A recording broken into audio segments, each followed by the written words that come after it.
All right, here we go. Hockey and Hounds. Missed last couple here due to illness. We'll get an update on that, but you know Z set a franchise record for defenseman with points in 9 straight games. He also has points in 22 of his last 24, all these games since mid-December, and he's with us now, courtesy of Talahire Credit Union. And I promised I'd just say, so Zach, what's new? Nothing really, to be honest with you.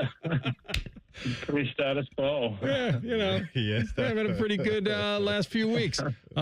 First of all, congratulations. We haven't talked to you since, so we're as thrilled for you as anybody. I know we're 1,000 in line on that. So, hey, by the way, tell me, like, a text of congratulations you received from anyone famous that you didn't think had your number. I don't know. I still have a bunch of texts I have to respond to. It's been pretty crazy with like the Insta messages and text messages and all that stuff. So I try to go through most of them, but I still probably have 150 to 200 messages I got to look through. Do you have a best non-hockey person call or text that you received? You know who was kind of random?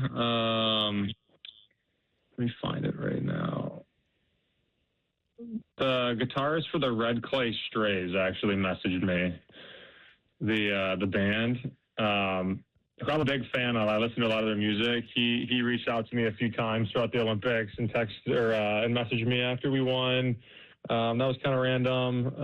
I like that, but no, I mean it's mostly been all friends and family.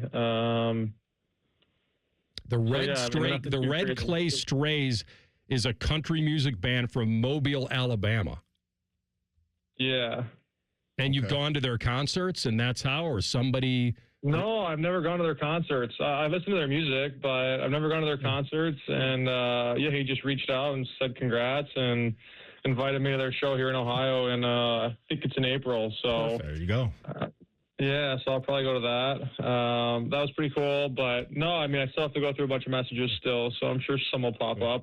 What about while you were over there at the Olympics, coolest interaction that you had with a celebrity that was maybe a non-athlete? I saw you guys were around Snoop Dogg. Was it him or somebody else? Yeah, probably Snoop Dogg. I mean, I really wasn't around too many other people besides athletes. He was in the Village for a few hours the one day, so probably hanging out with Snoop was probably my highlight of non-athletes I was around. I'm a big Snoop fan. I mean, it's pretty cool seeing him in person and just, hearing him talk. But, yeah, that's probably my favorite one. Could you smell him coming from a mile away? Yeah, pretty much. By the way, have you seen his Hockey 101s, haven't you, those videos? I don't think I have. Oh, okay. Please, at some point, all right, this is going to be a gong on our show. I'll even text it to you or whatever, but Hockey 101, when he talks about icing and penalties, they are the greatest. They're on YouTube. You can find them. They're pretty awesome. How much have you rewatched the gold medal game? I haven't watched the game. I've seen the goal a lot. It's everywhere, but I haven't gone back and watched the game over. The play itself you're as calm as anybody in that moment. But I think when Jack tried to get that puck around Makar, I mean, obviously the worst case scenario is that puck never gets by him and then it's probably lights out. But when it gets by him and now you're coming down the right side there, tell me your plan at that point, because McKinnon's coming. He's trying to get you off that puck. And I believe that your boy Dylan Larkin might be coming over there to try to help. What's going through your mind? Well, at first I kind of thought McKinnon was going to get it, so I just tried to put some pressure on him because I know if he hits it the other way, it's a 2-on-0 for Canada. So I just wanted to put pressure on him so he couldn't make a play. I think me putting the pressure on him makes him hesitate a little bit, and it allows me to get a stick on it. And then from there, it's kind of just a toss-up of who's going to get it. And luckily for me, it bounces right back to me and end up making the play to Jack. So, I really didn't have too much of a plan. I honestly was just trying to get it so McKinnon couldn't make a play on it. That's cool. See, I couldn't wait to ask you this. what is the plan now with the gold medal? Like, what are you gonna do with that? Is that ever a situation where you're gonna put that on every once in a while? Is it gonna sit up in the man cave somewhere? What's gonna be the plan now moving forward for that gold medal? Yeah, it's a good question. I really don't know, to be honest. I think, I want to get the jersey framed. I don't know if I want to put the gold medal with it or not. A lot of people have asked to see it, and I don't really want to put it in a frame quite yet. I think people will want to, like I said, see it at some point or hold it. So I'll probably keep it out for a bit, but at a certain point, I'd like to put it away and just kind of keep it in there for a long time. It's incredible. And the welcome you received coming back was so worthy and so deserving. I got to ask you at least about this week and your health and where you stand now. You guys play again on Thursday. They've done remarkably well without you, but we don't want it that way. So how you feeling now? Yeah, I'm doing all right. I feel like I kind of turned a corner today. I think in my career, I'm almost positive these are the first 2 games I've ever missed the illness.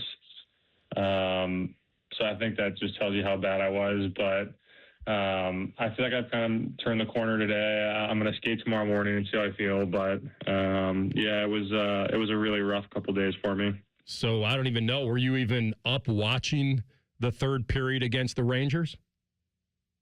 Yeah, I was actually getting an IV at the rink in New York watching the game, and then last night I didn't make it up. I went to bed in the second period. So you weren't going to rip the IV out during the third and say I'm available. No, I actually, it was crazy third period, but it happens, I guess, Okay. Z, real quick, I want to go back to some Olympic stuff because there's this amazing picture of you guys, I think at a club or a bar somewhere, and your hands to the sky, having a good time as you should. Take us inside that moment, partying with the boys, that celebration. And is it true that Pat McAfee did pick up the tab for you guys? Yeah, Pat McAfee did pick up the tab, which was super generous of him. It was a pretty steep bill, so it was very nice of him to get that. But no, it was incredible. It was the best party ever. I mean, it was, we were celebrating something that hasn't been done in USA hockey history in, almost 50 years. It was more than just for USA hockey. It was for our country and getting it done finally. And I think the reception we got when we landed in Miami, all the fans, all the support, people lined up in the streets at our hotel. I mean, it was just incredible. And yeah, like I said, it was the best party ever, and I didn't want it to end, but it was just an incredible night. Did you and Torch share any type of special moment after that? I remember I gave him a big hug after the game. I mean, we obviously go back a long time, and to win a gold medal with him, he's done a lot for USA hockey over the years, and I think it was his third Olympics maybe he's been a coach for, so to finally get a gold medal for him was pretty special. But I have the utmost respect for him and just a cool moment to share with him. Our guy Zach Werenski on with us here for Hockey and Hounds, brought to you by Telhire Credit Union. The Gaudreau kids stole everyone's heart, and for our listeners that probably don't know, that was a impromptu thing that you knew they were there. Then you and Lark decided that was going to happen. Explain to us maybe that motivation and when it came over you. Yeah, we knew they were there. We saw them after the game when we were skating around, where they were sitting with the kids, and just thought it was a good idea to try and get the kids in the picture. So we had our PR guy call Meredith to have them come down to the first row so we could go grab the kids. And yeah, it was kind of just an impromptu thing, but all the guys in the team were on board for it and wanted it to happen. And that's the most special part about sports, is moments like that. And I think to me, that was my favorite part of the whole thing was that moment. And it was baby Johnny's second birthday that day. And just seeing Mr. and Mrs. Gaudreau, seeing Mayor, seeing the kids. I mean, just a super special moment that I'll always remember. Yeah, he was there with you, no doubt about it. I want to know, have you taken a picture with the gold medal around Bo's neck yet? Has he been able to wear it? Yeah, he's worn it. Yeah, we have a few pictures with him with it. Nice. I look forward to seeing those. Good news for you. You may or may not recall we had Zeke. Zeke was a pit mix from Gigi's. He was adopted while you were away, which is great. And Lacey, the Sheltie from Almost Home, has an appointment to be adopted, hopefully. The dog that I'm going to pitch today is a 4-year-old German Shepherd who I just love. Probably had quite a little tough start. Rescued from a puppy mill, went to our friends at Champaign County Animal Welfare League. Could tell that she was not doing very well in a shelter environment. So ProDogsOhio.org took her on and immediately enrolled her in their training program. And after months of rehab and love from her handlers, the dog's name is Onyx. And Onyx has finally started to be a dog again, which is wonderful. Outgoing, playful, energetic, and which is typical of German Shepherds. Very sweet, loves her people. And so what we're doing is looking for a kind of a quiet home where she can have maybe even a furry sibling to give her confidence and some extra TLC from her people. She's made an amazing recovery, and I think in a home environment, she's just going to continue to grow and be wonderful. So Onyx is our dog today, German Shepherd. Check her out at ProDogsOhio.org. Of course, I can set up a meet and greet as well. But if you have it in your heart to give Onyx a second chance at life, please adopt at ProDogsOhio.org. And Zach, it's a privilege, man. We couldn't wait for this. I hope you feel better and you give it a shot tomorrow. But I know you'll do everything you can. But best to your wife and everything that's going on with you in your life, because, man, have you earned this. So keep soaking it in. Yeah. I really appreciate it. Thank you very much. And that's great news. Hopefully we have some more great news next time. Yeah. Thanks, Z. Good luck, bud. Talk to you soon. Appreciate it, guys. Thank you. That's our guy, Zach Werenski, who says he's going to give it a shot in the morning skate tomorrow and see if he can't go against the Panthers and continue this little streak the Jackets are on. Hockey and Hounds brought to you by our friends at Tel-Ohio Credit Union. The amazing people there experience member-driven banking only at Tel-Ohio, proudly serving Ohio for more than 90 years. We come back.